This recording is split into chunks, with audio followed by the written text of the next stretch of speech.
So assalamu alaikum warahmatullahi ta'ala barakatuh. Barkan ku da sake kasancewa da ni a cikin wannan video na biyu a cikin wannan channel ta mai albarka ta arewacyberacademy. Wannan shine second video theory ko kuma in ce bayani game da installation Termux da muke muku course. Wannan shine video na biyu. Ka duba a cikin wannan channel akwai video na ɗaya da muka yi bayani akan Termux. So za mu yi bayani akan installation na Termux a cikin wannan video. Bayan mun ga muku bayani sai mu je ga live practicals na yadda ake sauke ita kanta wannan application da Termux.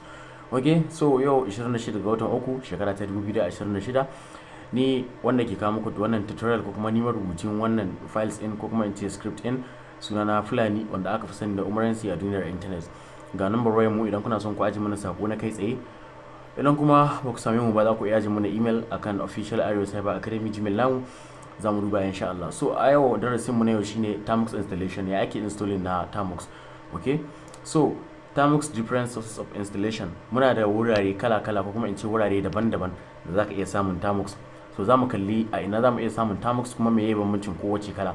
Okay, so da fari muna da GitHub official Termux source, wanda GitHub na gaya muku wani site ne da developers suke zuwa su adana script nasu domin users su cloning su iya amfani da shi a locally. Wanda bai fahimci menene GitHub ba, mun yi video a cikin na farko, za ka iya zuwa ka fahimci menene GitHub. Okay, so muna da F-Droid Termux source, muna da kuma official Termux site da kuma Play Store. So wacce Termux ta fi dacewa mu sauke? Okay, so ta GitHub wannan Termux ce ko kuma in ce wannan APK yana da matukar kyau domin suna da haɗin gwiwa da official Termux repositories, wato developers na Termux kenan wanda suka kirkira asalin Termux application din suna zuwa su yi uploading akan GitHub. So za ka iya samun Termux mai kyau akan GitHub site. Okay, so sai kuma F-Droid shi kuma matsayin Play Store application ne wanda za ka iya samun applications, dangerous applications na hacking ba iya Termux ba akan shi wannan F-Droid, because F-Droid website ne ko kuma shi ma wani application ne wanda za ka iya samun wasu applications a cikin shi wanda Play Store ba sa ba da dama ka sauke irin wannan applications din, because wannan applications din suna da hatsari. Kamfanin Google wato security nasu protection baya baka dama ka sauke duk wasu applications da suke da hatsari. So sai sa zaka zo akan wannan F-Droid din ka sauke applications din da kake so ka sauke akan Android naka ba tare da ka samu barazanar tsaro ba. Okay, so sai kuma official site nasu. Termux suna da official site da suke sauke updates na Termux domin users su samu damar sauke update ta hanyar Miro packages installer.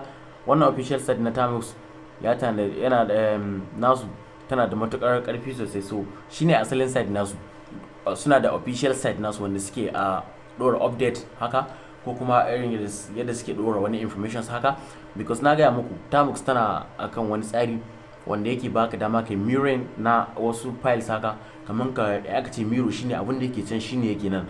So kana cloning kenan, kana kwaikwayon abin da yake can akan repositories ɗinka na GitHub ya sauka a cikin kwamfuta naka. So bari muku abun nan dalla-dalla. Okay, so an kirkiri Termux domin a ringa running na automation script. Abinda ake kira automation script shine tarin sharadai.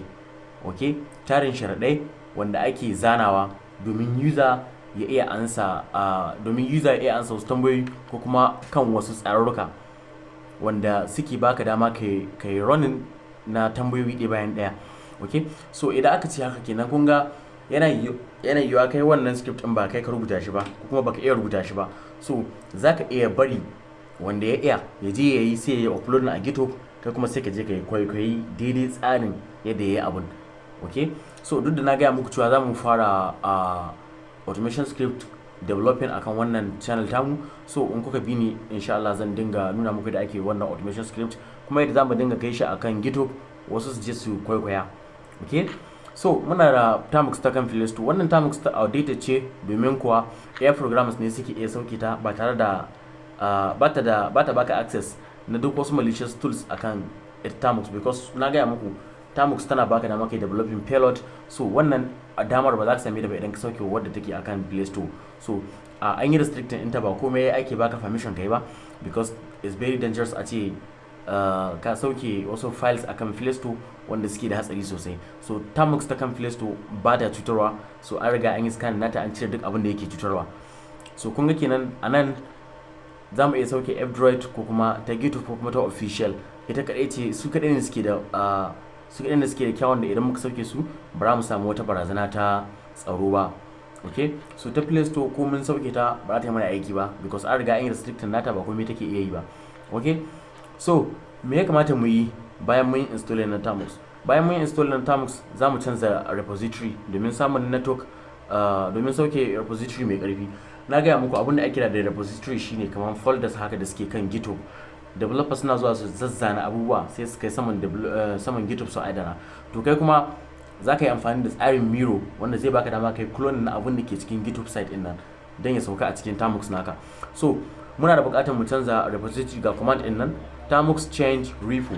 Okay, to shi wannan Termux change repo command ne da zai baka dama ka canza repository domin ka samu network mai ƙarfi wanda zai baka dama ka iya access na wannan files din cikin sauki.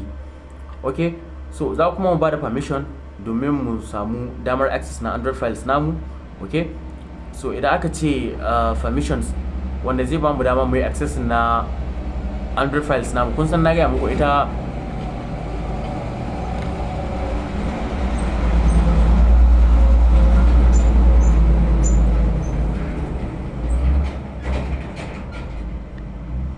okay, so kun san na gaya muku ita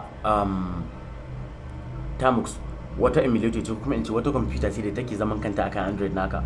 So kenan meanwhile in ka bada permission na storage za ta baka dama ka yi access na files din da suke cikin wayanka, sun da ita zaman kanta take. So in baka bata permission ba za ka iya samun access da hotunan ka da suke kan wayanka a cikin ta ba ka iya samun access. So za su raba gari ita da wayanka. So in ka bada permission shine zai bata dama ta iya access din files din da suke kan wayanka. So wannan Termux CLI ne, wannan CLI abin da ake da CLI shine command line interface. So idan a cikin bidiyon muna gana 4 ko na 5 practical za mu nuna muku yadda za ku iya sauke ta GUI wato graphical user interface. Za ku iya ganin abubuwan da suke kan desktop naku, kamar dai za ku iya running ta matsayin computer. Zan nuna muku yadda ake wannan haɗin, yadda za ka iya joina ta zama matsayin computer haka. Okay, so ga command nan na bada permission Termux setup storage. Okay, so abu na gaba za mu iya updating da upgrading domin samun latest files akan server. So abu na gaba bayan mun canza permission, mun canza repository, to abu na farko da za mu fara shine mu yi apt update da kuma apt upgrade, wanda wannan updating da upgrading shi zai sa idan ma akwai wasu file da suka kira shi akan Termux namu su iya gogewa a sauke mana masu wannan a sauke mana latest versions. Okay, so abinda ake nufi da apt shine all package to date. Okay, kai updating na komai to date ko kuma pkg wato package kenan. Za ka yi amfani da apt update ko kuma pkg update, duk ɗaya ne.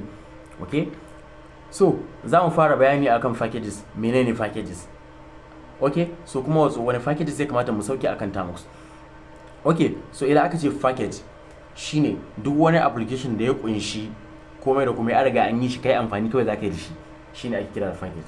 Okay, so nan muna da git din nan da shi muke amfani, ko kuma in ce makulli ne da yake bamu dama mu sauke repositories file da suke na developers da suke kan GitHub. Okay, so kun ga kenan wannan package yana da matakar amfani, ya kamata mu sauke shi. curl domin downloading akan Termux, yana bamu dama mu yi downloading akan Termux. Okay, so sai who is kuma yana neman mana information na host machines ko kuma servers addresses. Muna son mu san informations game da IP addresses ko kuma host machine. Abinda ake da host machine shine duk wani IP address da yake da duk wani device da yake da IP address, kama daga CCTV camera ko kuma other machines da suke da IP address. Duk device din da yake da IP address yana receiving information kuma yana tura information, so ya zama host machine. Ba Android device ce host machine ba. Okay, so sai nmap domin nemo bayanai na network haka. Sai Python kuma na gaya muku programming language ne wanda ya kamata mu sauke shi akan terminal namu saboda mu iya running na automation script wanda aka rubuta su using Python. So Python din matsayin makulli ne, idan ba mu sauke shi akan Termux din mu ba ko mun sauke wasu files da suke kan GitHub ba za mu iya running din su ba sai mun sauke wannan Python key din.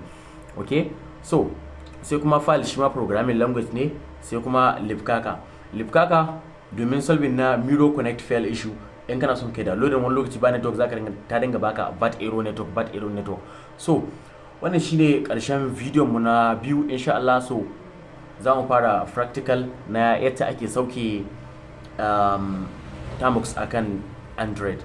Okay, So duka anan muka karshen wannan video. So ku taimaka ku yi subscription na wannan video, ko kuma ku yi liking, ku yi subscription, ku yi comment, domin shi yake kara mana kwarin gwiwar ka muku bidiyoyi masu amfani. Kuma wannan ita ce hanyar da za ta nuna mana cewa abubuwan da muke muku akan wannan channel suna burge ku sosai, don mu samu karin gwiwar ka muku wasu bidiyoyi masu amfani. So wannan kamar subscription ko kuma liking spot ne da yake kara mana kwarin gwiwa, wanda muna sa ran mu ciyar da Arewa gaba tare da juna.